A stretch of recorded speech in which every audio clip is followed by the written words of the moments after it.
ევროკავშირი კი დღეს ევროპის დღეს აღნიშნავს ექსპო ჯორჯიაში ღონისძიებები მთელი დღის განმავლობაში იმართება. მთელი დღის განმავლობაში სხვადასხვა პავილიონში მოწყობილია გამოფენები და მწვანე კუთხეები. ადგილზე მისულ სტუმრებს შესაძლებლობა აქვთ გაეცნონ ინოვაციურ პროექტებსა და ჩაერთონ შემოქმედებით აქტივობებში. ბავშვებს კი გიგანტური გასაფერადებელი სივრცე და სახალისო თამაშები ელოდებათ. ევროპის დღეს ბედფორდ ფოლსის კონცერტი დაასრულებს. ღონისძიება ოფიციალურად გახსნა ევროკავშირის ელჩმა პაულ ჰერჩინსკიმ შეკრებილებს სიტყვით მიმართა. საქართველო სწორედ თავისი უნიკულარობით და მდიდარი კულტურით იწვევს ევროპის აღტაცებას. თუმცა ევროპული ოჯახის წევრობისთვის ეს საკმარისი არ არის.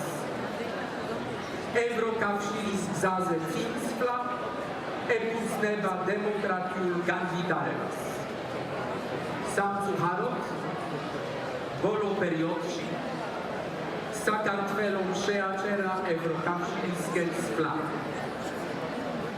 გრძელდება ანტიევროპული რიტორიკა, რომელიც კიდევ უფრო მეტად აზიანებს ცლობით ნაშენებ მეგობრობას და თაობების იმედს.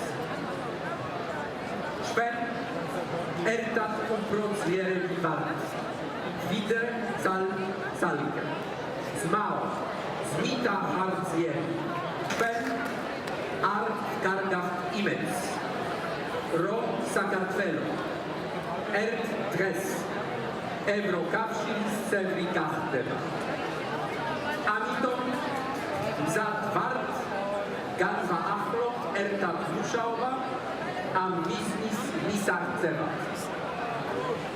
ევროკავშირის წევრობა არის მშვიდობის და კეთილდღეობის შენარჩუნების საუკეთესო გზა. ამას ადასტურებს ევროკავშირის არსებობის თითქმის 80-წლიანი ისტორია. საქართველოს მომავალი დავად ამ ქვეყანას და მის ხალხს. თქვენ გეკუთვნით. Საქართველო,